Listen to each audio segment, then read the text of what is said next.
Hola gente, pues por fin llegamos a mitad de temporada de Last of Us con un capítulo, el quinto, que si bien está cargado de acción y drama, también me ha hecho arrugar la nariz en un par de momentos, ¿vale? Ahora os lo cuento. Y también me ha hecho considerar alguna objeción que no tenía yo al principio de la serie. Y ojo, no quiero decir que de repente la serie se haya vuelto mala, nada más lejos de la realidad, solamente que tiene sus más y sus menos, y que este capítulo, en mi opinión, tira rítmicamente por un derrotero que rompe un poco mis expectativas con respecto a los primeros capítulos que tenía de la serie, ¿vale? Vayamos con las cosas buenas. La secuencia inicial es brutal, por favor, mirad estos planos. ¿Cuál es la sensación que tenéis acerca de la cantidad de gente que hay celebrando en las calles de Kansas el derrocamiento de la Fedra? ¿Son unas decenas o varios centenares? Bueno, pues en todo caso, con 8 planos perfectamente compuestos se nos sugiere una multitud notablemente más grande que la que vemos en la atalaya de Ostirith en Los Anillos de Poder, en la que se supone que se concentran todos los pueblos de aquí a Orodruin. Y eso a pesar de que en Los Anillos de Poder se intentó engordar la multitud con clonación digital de manera harto chapucera, como pudimos ver en aquel primer vídeo con el que me convertí en youtuber. En cualquier caso, la vergüenza que recae sobre la serie de McKay y Payne es mayor si tenemos en cuenta que se trata presuntamente de la serie más cara de la historia. Y aquellos que me vengáis con la cantinela de que Los Anillos de Poder tuvieron que rodar con las limitaciones de la pandemia y tal, permitidme que os demuestre por qué ese no es el problema. En este plano del capítulo 5 de Los Anillos de Poder vemos unas 100 personas, de las cuales alrededor de la mitad son actores que han sido clonados en grupo para rellenar el plano. Y fijaos cómo, aún así, no tenemos la sensación de una gran multitud que justifique que todos los barracones están llenos, o que se trata de todos los pueblos de aquí a Orodruin. Y aunque entendemos que las limitaciones impuestas durante la pandemia impedían que se pudiese juntar más cantidad de extras, aquí lo que vemos es más la manifestación de la torpeza de un equipo con poca experiencia y mala planificación que un problema de cantidad de extras. En ninguno de estos 8 planos con los que se inicia el capítulo 5 de The Last of Us vemos más de 50 personas al mismo tiempo.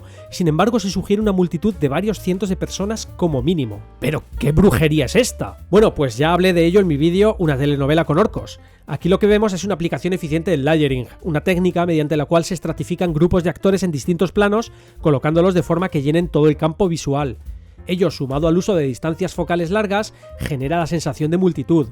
Nuestra atención se centra en el plano focal mientras que el resto queda fuera de foco, y tendemos de esta forma a percibir que la multitud se extiende de manera indefinida y natural fuera del borde del cuadro.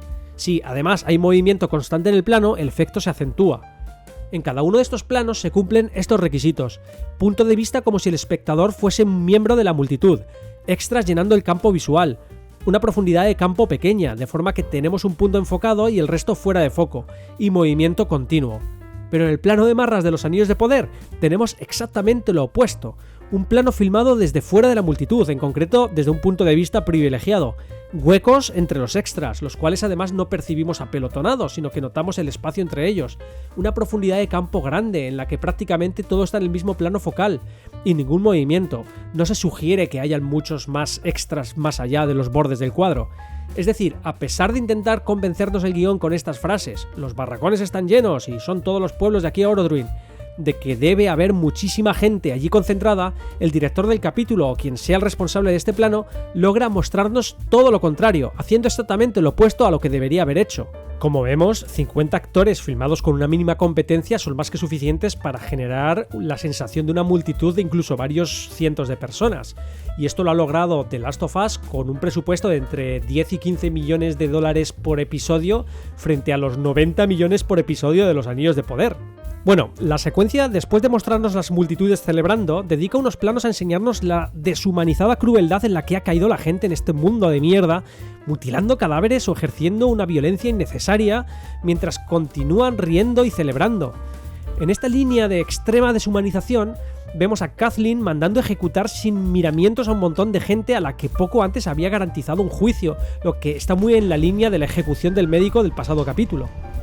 Por cierto, no pocos de vosotros me dejasteis comentarios como estos. ¡Comentarios!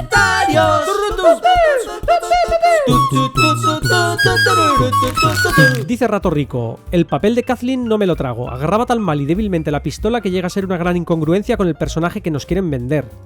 Miguel Esteban Tastet dice: personalmente no me creo mucho el personaje de Kathleen, su tono de voz, carisma, estado físico, forma de caminar, no se me viene a la cabeza como la posible líder de una banda postapocalíptica de supervivencia. Rompeteches dice: yo por ponerle un pero al capítulo es precisamente el personaje de la lideresa de los saqueadores o como se llamen estos. No sé si es por la actriz de conocerla en 2 hombres y medio o qué, pero me ha quedado un poco desubicado. Su segundo, el Barbas, me hubiera parecido más creíble. Y NM Rubén dice que Kathleen con esa voz aguda en la versión original y ese aspecto de profesora divorciada que sale a por unos churros un domingo por la mañana sea líder de este grupo de gente chunga y armada, me ha resultado muy poco creíble. No sé si es la actriz, su voz o qué demonios, pero no tiene ni un cuarto del carisma y presencia necesarios para ser líder. Hemos visto poco de ella y quizá me sorprenda, pero de momento a Kathleen no me la venden. Y menos teniendo al máquina con barba y pelo largo con aspecto de haber sobrevivido a 7 guerras, un meteorito y una invasión alienígena. Pues tú igual que el anterior, si hubieran puesto a este tipo de las barbas como líder de la banda, no habrían faltado entre vosotros los que hubieran venido a criticar que hubiesen puesto una caracterización tan cliché para el personaje.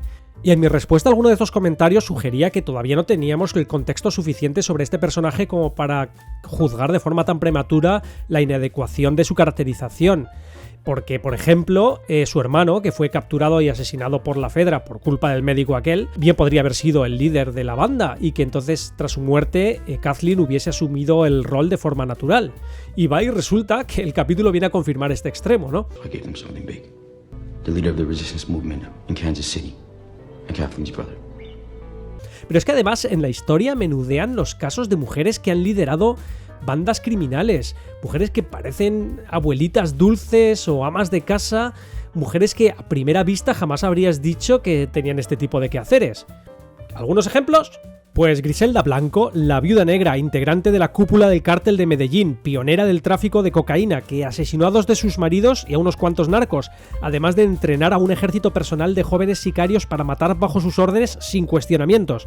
Fue además la responsable de introducir al mismísimo Pablo Escobar en el mundo de la cocaína. Mirad qué dulce abuelita, y era toda una Kathleen. O Caloyera Pía Mesina, de la que no tengo foto pero me la imagino así. La tía Calina, una abuelita madrina de la mafia siciliana que asumió el liderazgo de la banda de Yela, rival de las mafias de Palermo y Catania, tras la muerte de su hijo en una redada policial. Tenía 81 años cuando fue arrestada en 2009.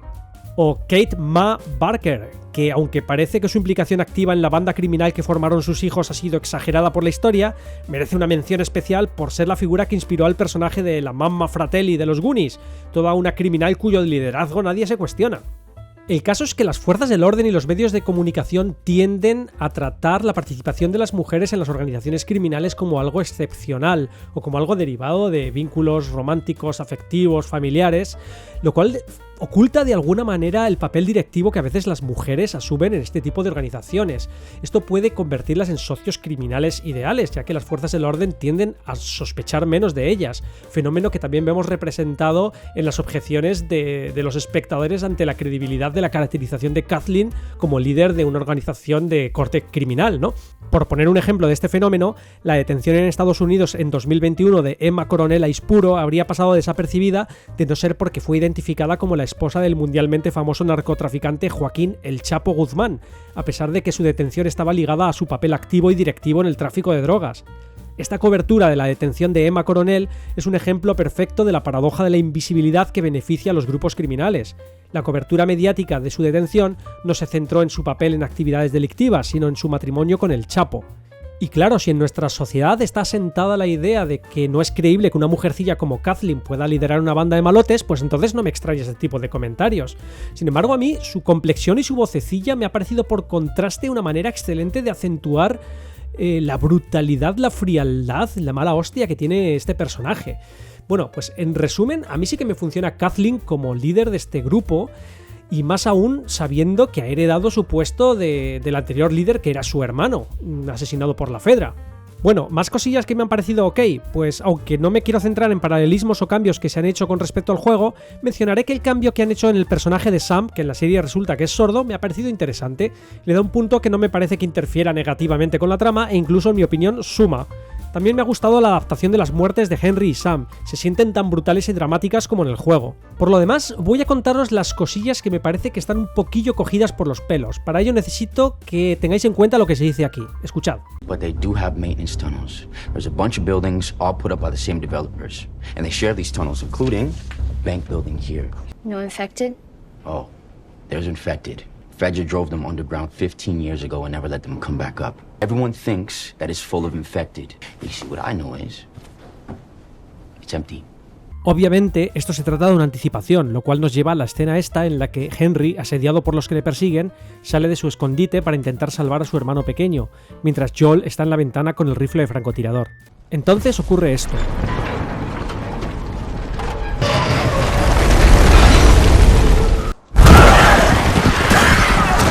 Es en principio un Deus Ex Machina, porque le permite a Henry huir justo en el último momento, pero un poco más tarde descubrimos, al saber que Sam fue mordido, que también es una especie de Diabolus Ex Machina.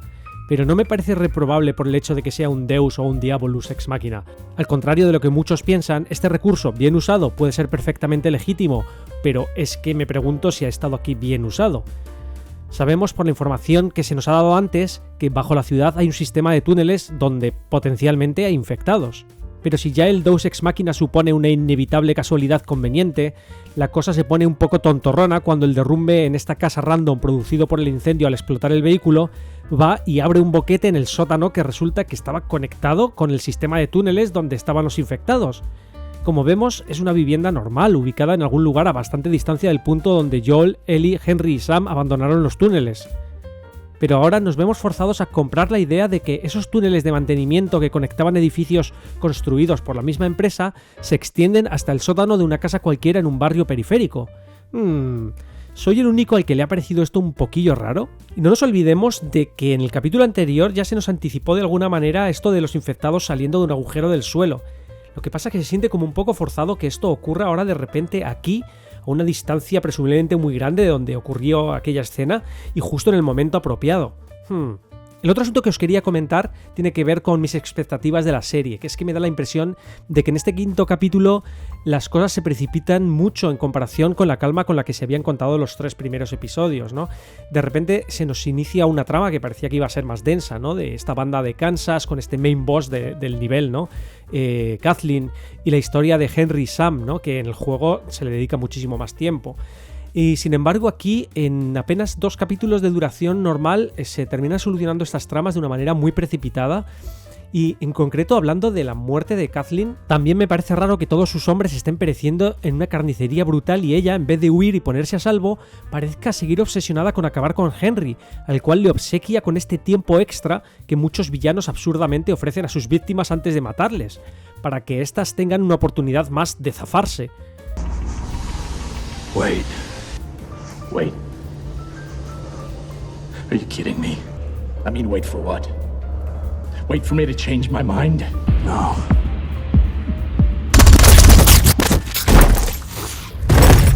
En vez de disparar directamente, le ordena detenerse y se lo piense un rato suficiente para que llegue este chasqueador y... Bueno, que llegué a pensar que íbamos a tener una historia de contexto con Henry y Sam como la que tuvieron Billy y Frank, lo cual creo que habría sido muy interesante. En fin, al menos su final tiene un punto de dramatismo muy superior a mi juicio que el que vimos en el episodio 3. Al fin y al cabo, me parece mucho más poderosa la conexión emocional entre Joel y Henry, que alcanzan una suerte de camaradería, y entre él y Sam, que desarrollan una amistad muy significativa en un mundo donde parece muy jodido confiar en alguien y hacer amigos, que la de Billy y Frank con los protagonistas.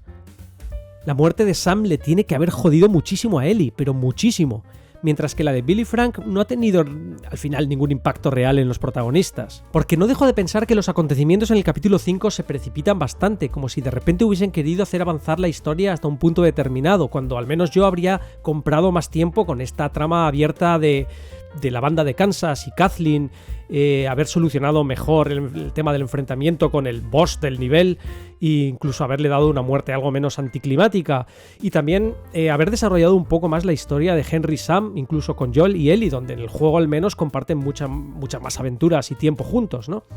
Y como confirmando esta cuestión de la coherencia narrativa, me encuentro en el avance del capítulo 6, que se mantiene el estilo narrativo que han tenido todos los capítulos salvo el tercero. Y para finalizar, sí, el capítulo está en general bien, tiene acción, tiene drama, tiene profundidad emocional, presenta otro tipo de infectado, incluso tiene la secuencia más impactante de la serie a mi juicio. Un tipo cargándose a su hermano pequeño y suicidándose después es quizá lo más brutal que he visto hasta ahora.